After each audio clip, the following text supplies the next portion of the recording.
और आज हमारा देश स्वतंत्रता के 79 साल पूरे कर रहा है।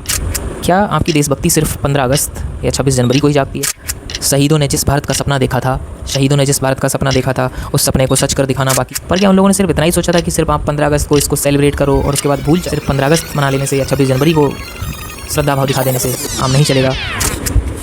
नमस्कार, बज रहे हैं लगभग 12:35 हो रहा है, 12:35 AM। और आज हमारा देश स्वतंत्रता के 79 साल पूरे कर रहा है। 79 साल और 80वां स्वतंत्रता दिवस मनाने जा रहा है। तो सबसे पहले तो सभी को बहुत बहुत बधाई, बहुत बहुत शुभकामनाएं इस चीज़ की। पर बाकी दिन आपकी देशभक्ति नहीं रहती। बाकी दिन क्या आप भ्रष्टाचार में संलिप्त रहते हैं? क्या आप अपने कर्तव्य नहीं निभाते ठीक से? क्या तमाम नागरिक अपने कर्तव्य ठीक से नहीं निभाते? बाकी दिन आप लोगों की ये देशभक्ति ये कहाँ चली जाती है? जिस दिन हमारा देश आज़ाद हुआ था और जिस दिन से हमारे देश की नींव पड़ी थी as a one united India, as a republic India, तब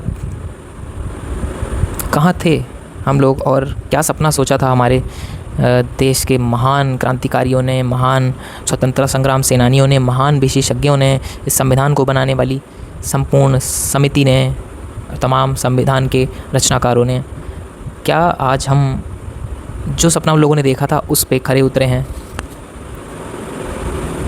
क्या देश की आज़ादी को सिर्फ 15 अगस्त 1947 को ही सेलिब्रेट किया जाना चाहिए?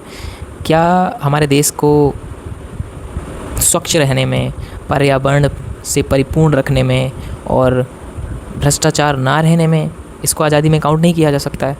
क्या हम लोग अपने अपने लेवल पर इन सब चीज़ों से आज़ादी नहीं पा सकते? क्या हम भ्रष्टाचार से आज़ादी नहीं पा सकते? क्या हम गंदगी से आज़ादी नहीं पा सकते?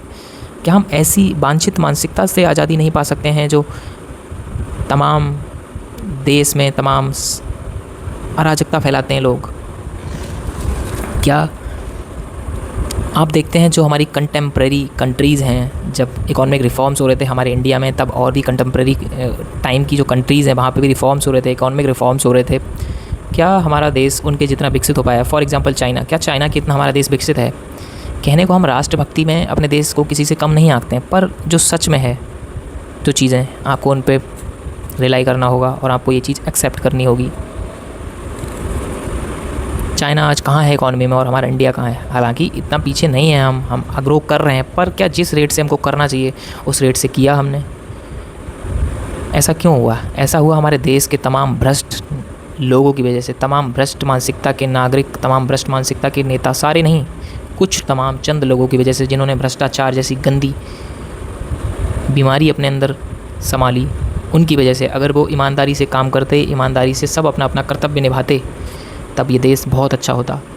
हम ये नहीं कहते कि हम लोगों के अंदर कमियां नहीं, बहुत कमियां हम लोगों के अंदर, क्योंकि हम लोग ओपन में कहीं भी शुरू हो जाते हैं, डेफिकेट करने लगते हैं, कहीं भी कचरा फेंक दे रहे हैं, चॉकलेट का पैकेट फाड़ा फेंक दिया, रजनीगंधा या कोई ऐसा गुटखा फाड़ा फेंक दिया, कोई टॉफ़ी का छिलका निकाला फेंक दिया।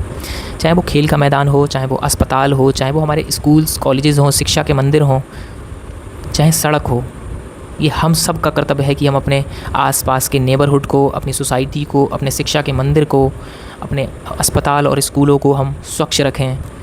यह भी देश में एक तरह का योगदान है, देश के विकास में सबसे बड़ा योगदान हो सकता है ये।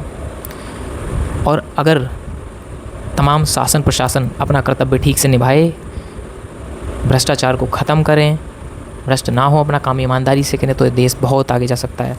इसी तरह से अगर हर गांव का प्रधान, हर प्राथमिक विद्यालय का शिक्षक अपना कर्तव्य ठीक से निभाएं, तो हर गांव की शिक्षा, हर गांव का विकास अच्छे से हो सकता है।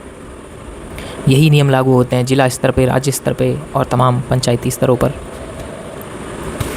और यही सिर्फ इन लोगों के कर्तव्य नहीं है, हमारा भी फ़र्ज़ बनता है, हमारा भी कर्तव्य बनता है कि हम हर आम नागरिक को अपना कर्तव्य ठीक से निभाना चाहिए, अपने देश के विकास में और हित में योगदान देना चाहिए। सिर्फ ये जिम्मेदारी सरकार की नहीं है, क्योंकि देश जब आज़ाद हुआ और जब देश की नींव पड़ी as a republic of India, Bharat गणराज्य के रूप में, तब इस देश का ताना बाना एक एक नागरिक से बना है। यह देश एक एक नागरिक के अंदर बसता है, तभी जाकर के जब यूनाइटेड रूप में इसको हम रिपब्लिक ऑफ इंडिया या रिपब्लिक भारत कहते हैं, तब जाकर के ये देश बना है। इसलिए हम सब का ये कर्तव्य बनता है कि हम सब इसके विकास में योगदान दें। सिर्फ 15 अगस्त के ही दिन सारा कुछ सेलिब्रेट करने से नहीं होगा। आपको हर दिन इस देश के लिए कुछ ना कुछ करना होगा, उसमें आपकी ही भलाई है। मतलब अपने लिए आप अगर सही से करेंगे तो उसमें ऑलरेडी अपने आप देश के लिए योगदान हो जाएगा। स्टूडेंट्स की ड्यूटी है कि वो अपनी शिक्षा दीक्षा अच्छे से करें, अधिकारियों की ड्यूटी अपना काम सही से करें, प्रशासक हैं उनका अपना अलग ड्यूटी। अगर सब लोग अपने अपने कर्तव्य ठीक से कर लें, किसी को अलग से एफ़र्ट लगाने की ज़रूरत ही नहीं पड़ेगी, सारी चीज़ें अपने आप एक सही ताना बाना से चलती रहें। फिर हमें ज़रूरत ही नहीं पड़ेगी कि हम सिर्फ 15 अगस्त के ही दिन सारी देशभक्ति दिखा दें।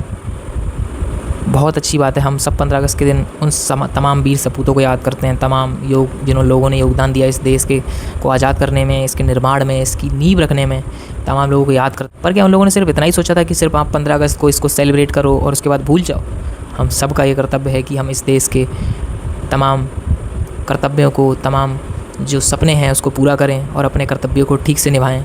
सिर्फ 15 अगस्त मना लेने से या 26 जनवरी को श्रद्धा भाव दिखा देने से काम नहीं चलेगा। आप 15 अगस्त मनाने के बाद, 26 जनवरी मनाने के बाद जो तिरंगा फेंक देते हैं इधर उधर, जिसकी आप वैल्यू नहीं करते हैं, वो उन लोगों के लहू का और उन लोगों की आत्मा का एक टुकड़ा है, उनका प्रतीक है जिन लोगों ने इस देश को योगदान दिया है आज़ाद बनाने में। इसलिए अपनी तुच्छ मानसिकता से आज़ाद होइए और अपने कर्तव्यों के प्रति काम करिए। इसी उपलक्ष्य में मैंने कुछ पंक्तियाँ लिखी थी जो कि इस प्रकार हैं